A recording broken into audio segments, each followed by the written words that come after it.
Hi, it's me, Jeff. I'm going to start grading your quizzes shortly. And in order to do that, I need to put together an answer key. And this worked pretty well last time, I think. So I'm going to put together the answer key now. That way we don't have to spend time in class going over it, etc. Well, I'm going to cut to the chase because I'm a chase cutter. Let me switch to this app window for now because this was quiz 3. On quiz 3, actually, I pulled a little bit of trickery on you, or not.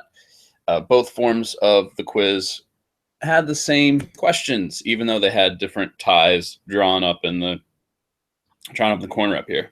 Anyway, there's 11 questions for the first. There's 11 parts to the first question. There's 10 parts to the second one.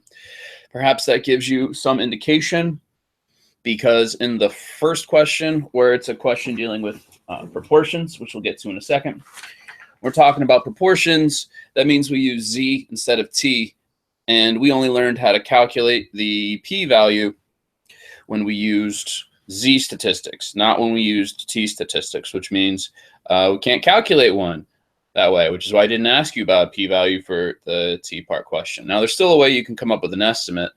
We didn't cover that in class.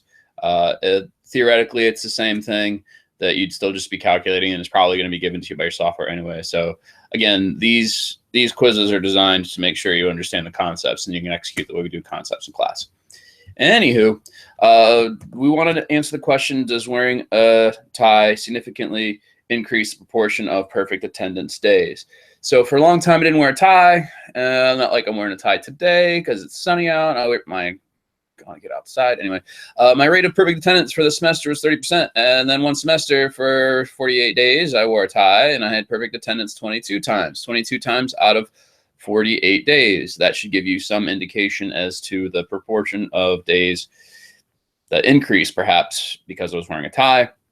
Or can conduct a hypothesis test at the 0.01 significance level to test whether wearing a tie significantly increases the proportion of perfect attendance days. And because it says increases, that tells me I have a directional hypothesis.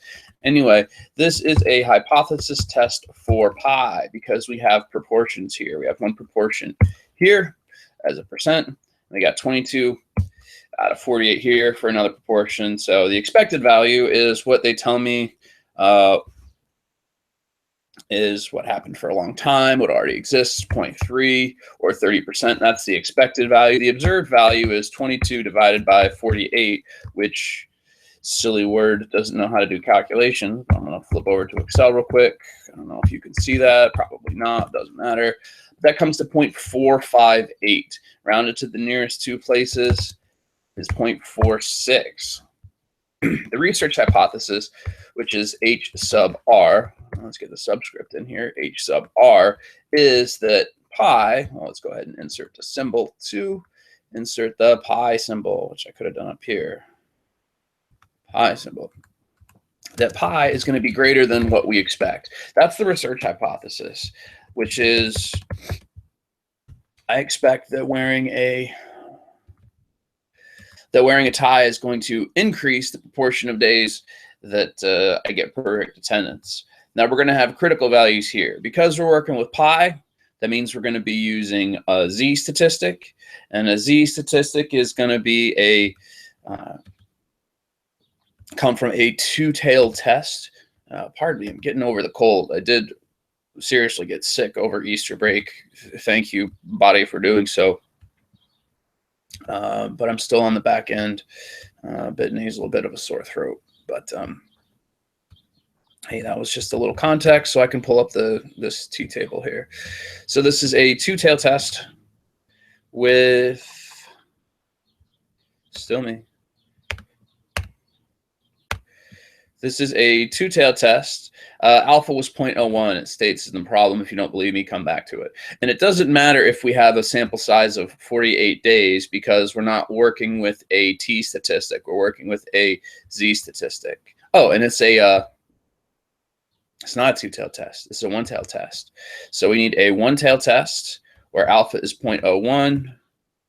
We come to the bottom of this table and see that 2.326 is our critical value.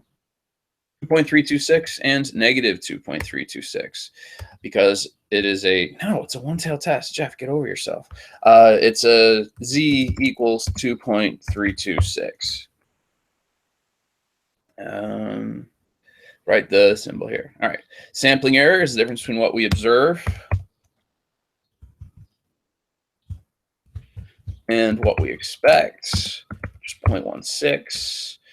Standard error. So now we have both p, which is 0.46, and pi, which is 0.30. In order to calculate the appropriate standard error, we have to use pi. A choice between p and pi. Choose pi.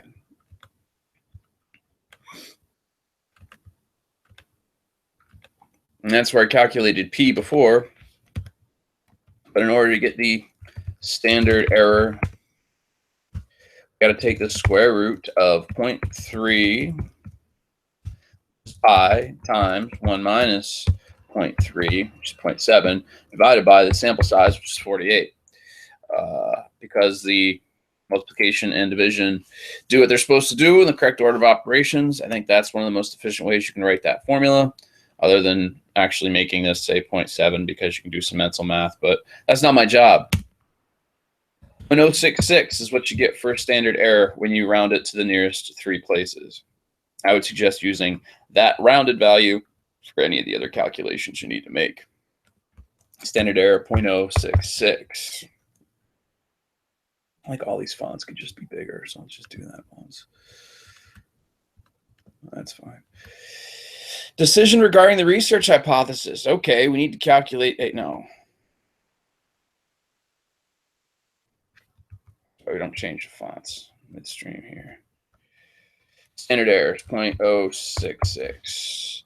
Value of the test statistic is the sampling error divided by the standard error. 0.166 divided by 0.066.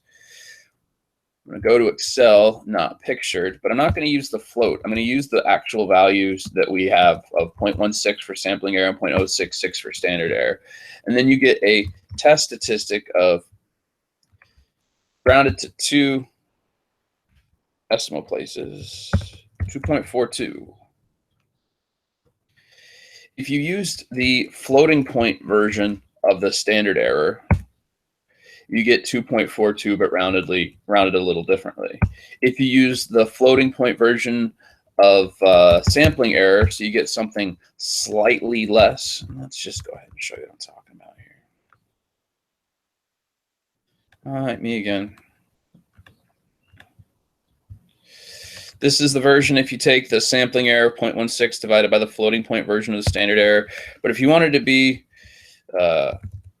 as technical as possible, you would say sampling error, which is what you observe minus what you expect, divided by your standard error floating. And that gets you 2.39. Either 2.39, 2.41, or 2.42. Any version of those is just barely